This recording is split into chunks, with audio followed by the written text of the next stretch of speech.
दूसरा राजा अध्याय 14। अमस्या का राज्य।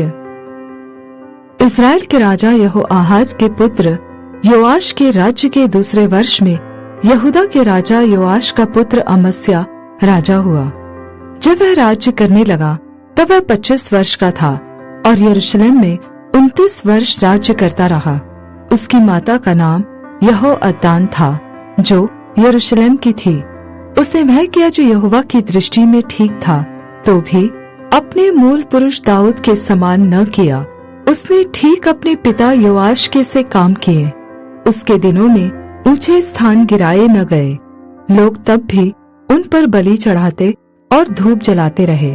जब राज्य उसके हाथ में स्थिर हो गया तब उसने अपने उन कर्मचारियों को मृत्यु दंड दिया जिन्होंने उसके पिता राजा को मार डाला था, परंतु उन खूनियों के बच्चों को उसने न मार डाला, क्योंकि यहोवा की यह आज्ञा मूसा की व्यवस्था की पुस्तक में लिखी है, पुत्र के कारण पिता न मार डाला जाए और पिता के कारण पुत्र न मार डाला जाए। जिसने पाप किया हो वही उस पाप के कारण मार डाला जाए। उसी अमस्या ने नमक की तराई में 10,000 एदोमी पुरुष मार डाले और सेला नगर से युद्ध करके उसे ले लिया और उसका नाम योक्तेल रखा और वह नाम आज तक चलता है। तब अमस्या ने इस्राएल के राजा यहोआश के पास, जो येहू का पोता और यहोआहाज का पुत्र था, दूतों से कहला भेजा, आ हम एक दूसरे का सामना करें। इस्राएल के राजा यहोआश ने यहूदा के राजा अमस्या के पास यह संदेश भेजा, लबानोन पर की एक झड़बेरी ने लबानोन के एक देवदार के पास कहला भेजा, अपनी बेटी का मेरे बेटे से विवाह कर दे। इतने में लबानोन में का एक वन पशु पास से चला गया और उस झड़बेरी को रौंद डाला। तूने एदोमियों को जीता तो है, इसलिए तू फूल उठा है। उसी पर बड़ाई मारता हुआ घर रह जा। तू अपनी हानि के लिए यहाँ क्यों हाथ उठाता है, जिससे तू क्या वरन यहूदा भी नीचा देखेगा। परंतु अमस्या ने न माना।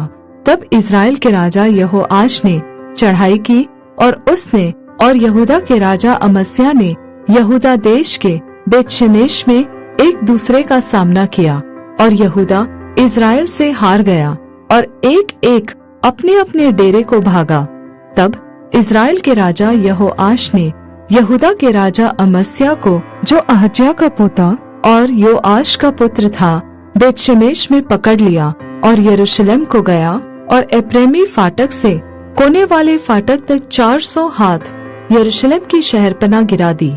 और जितना सोना चांदी और जितने पात्र यहोवा के भवन में और राजभवन के भंडारों में मिले, उन सब को और बंधक लोगों को भी लेकर वह सामरिया को लौट गया। यहोआश के और काम जो उसने किए और उसकी वीरता और उसने किस रीति यहूदा के राजा अमस्या से युद्ध किया, यह सब क्या इस्राएल के राजाओं के इतिहास की पुस्तक में नहीं लिखा है? अंत में यहोआश मरकर अपने पुरखाओं के संग जा मिला और उसे इस्राएल के राजाओं के बीच सामरिया में मिट्टी दी गई और उसका पुत्र यारोबाम उसके स्थान पर राज्य करने लगा। यहोआहाज के पुत्र इस्राएल के राजा यहोआश के मरने के बाद योआश का पुत्र यहूदा का राजा अमस्या 15 वर्ष जीवित रहा। अमस्या के और काम क्या यहूदा के राजाओं के इतिहास की पुस्तक में नहीं लिखे हैं? जब यरूशलेम में उसके विरुद्ध राजद्रोह की गोष्ठी की गई तब वह लाकिश को भाग गया, अतः उन्होंने लाकिश तक उसका पीछा करके उसको वहां मार डाला। तब वह घोड़ों पर रखकर यरूशलेम में पहुंचाया गया और वहां उसके पुरखाओं के बीच उसको दाऊदपुर में मिट्टी दी गई। तब सारी यहूदी प्रजा ने अजर्याह को लेकर, जो 16 वर्ष का था, उसके पिता अमस्या के स्थान पर राजा नियुक्त कर दिया। राजा अमस्या मरकर अपने पुरखाओं के संग जा मिला।